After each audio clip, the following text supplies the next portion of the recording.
Điều gì khiến lòng bạn nặng trĩu? Và nếu buông tay là chìa khóa giải thoát, bạn đã sẵn sàng mở cánh cửa ấy chưa? Xin chào các bạn, đây là kênh Giác Ngộ Đường, nơi ta cùng lắng tâm, tìm lối sống an nhiên giữa dòng đời hối hả. Hôm nay, tôi mời bạn bước vào một hành trình đặc biệt, hành trình buông bỏ những gánh nặng vô hình trong tâm hồn. Điều gì khiến bạn trĩu lòng? Quá khứ, kỳ vọng hay những nỗi sợ mơ hồ? Đừng vội lướt qua, hãy ở lại với tôi đến cuối video để cùng khám phá cách buông tay mang lại tự do đích thực. Nếu bạn thấy hữu ích, hãy để lại bình luận, nhấn thích và đăng ký kênh để không bỏ lỡ những bài học quý giá nhé.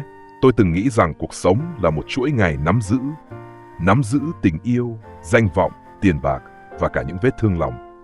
Có những buổi chiều mưa, tôi ngồi bên hiên nhà, lòng nặng trĩu vì những lời chưa kịp nói với người đã rời xa. Tôi tự nhủ phải giữ chặt ký ức ấy, như thể buông ra là mất họ lần nữa.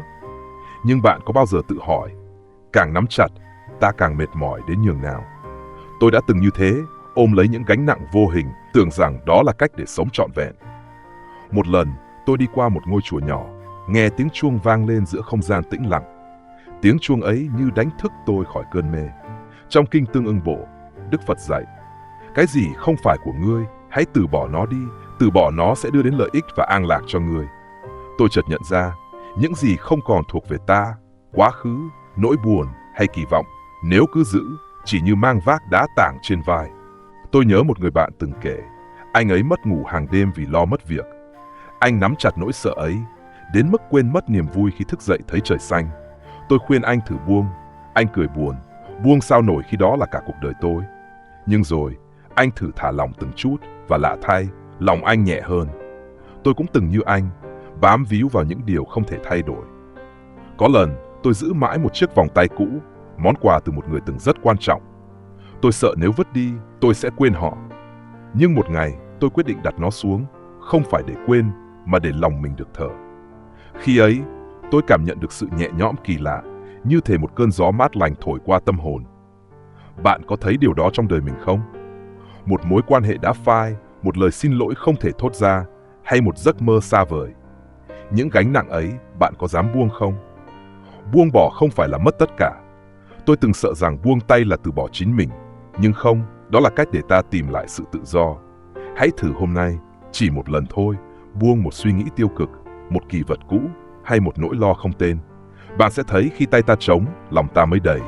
Nhiều người nghĩ buông bỏ là yếu đuối, là trốn chạy. Tôi cũng từng nghĩ vậy, cho đến khi đọc câu chuyện về người thợ đốn củi trong một cuốn sách thiền. Anh ta tìm được viên ngọc quý, nhưng từ đó sống trong sợ hãi, lo mất nó. Cuối cùng, gặp một vị sư, anh nhận ra, viên ngọc không làm anh khổ, mà là lòng tham bám víu. Khi buông tay, anh tìm lại sự thanh thản. Câu chuyện ấy khiến tôi tự hỏi, mình đang giữ viên ngọc nào trong đời? Tôi nhớ lần từ chối một lời mời làm việc chỉ vì sợ thay đổi. Tôi bám vào sự an toàn, nhưng đổi lại là những đêm trằn trọc, tự trách mình không đủ can đảm. Rồi một ngày, tôi quyết định buông, chấp nhận thử thách mới.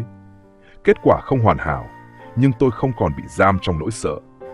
Cảm xúc khi ấy thật lẫn lộn, vừa tiếc nuối, vừa nhẹ nhõm. Tôi nhận ra buông bỏ không phải là thua cuộc, mà là dũng khí để bước qua chính mình. Có lần, tôi gặp một chị bạn, chị kể về mối tình đã tan vỡ. Chị giữ mãi những tin nhắn cũ, như thể đọc lại sẽ thay đổi được gì. Tôi hỏi, chị có mệt không? Chị gật đầu, mắt đỏ hoe. Tôi khuyên chị thử xóa đi, không phải để quên mà để lòng nhẹ hơn. Chị làm theo và sau đó nhắn tôi, em nói đúng, chị thấy mình như được giải thoát. Bạn có viên ngọc nào đang trói buộc mình không? Một lời hứa cũ, một mối hận thầm lặng, hay một giấc mơ không còn thực? Buông bỏ là trí tuệ, không phải yếu đuối. Tôi từng nghĩ giữ chặt là mạnh mẽ, nhưng không. Mạnh mẽ thật sự là biết dừng lại đúng lúc.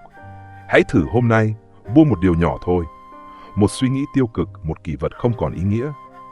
Bạn sẽ thấy khi buông tay ta không mất mà được lại chính mình. Tôi từng sống với quá khứ như một người lính canh giữ thành trì đổ nát.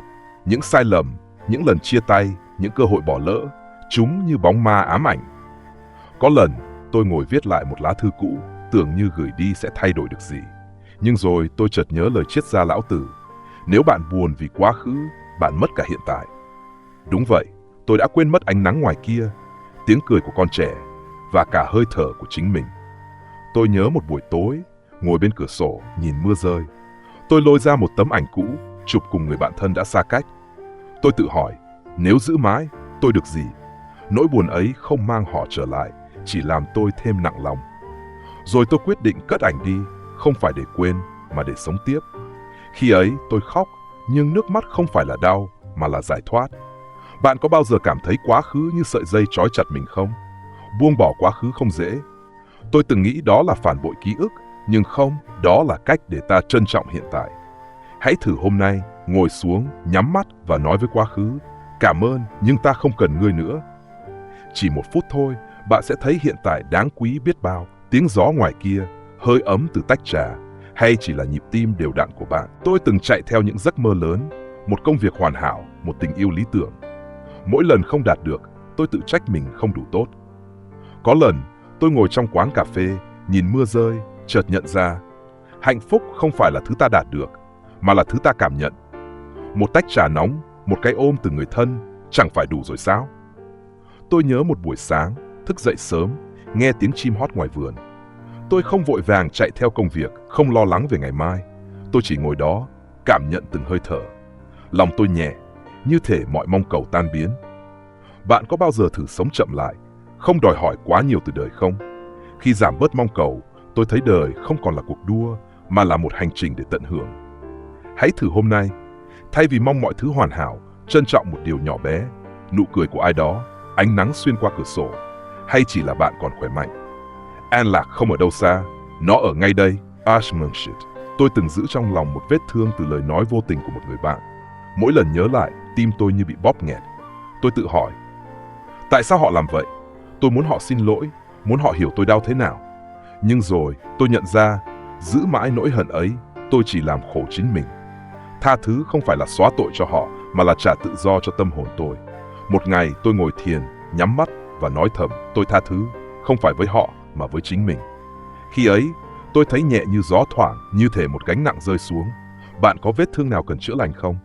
Có lần tôi gặp một anh bạn, anh kể về người cha đã bỏ rơi gia đình. Anh hận ông ấy suốt 20 năm. Tôi hỏi, hận hoài, anh có vui không? Anh im lặng. Sau đó anh thử viết một lá thư không gửi, chỉ để buông. Anh nói với tôi, lần đầu tiên tôi ngủ ngon. Tha thứ là món quà bạn tặng cho mình. Hãy thử hôm nay, chọn một nỗi đau và nói, tôi buông. Không vì ai, mà vì bạn xứng đáng được an nhiên.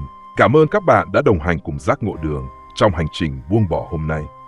Hy vọng bạn tìm thấy chút an nhiên giữa dòng đời. Nếu video này chạm đến lòng bạn, hãy nhấn thích, chia sẻ và đăng ký kênh để cùng nhau khám phá thêm những bài học giác ngộ. Đừng quên để lại bình luận, bạn sẽ buông bỏ điều gì hôm nay. Chúc bạn một ngày nhẹ nhàng, an lạc. Hẹn gặp lại.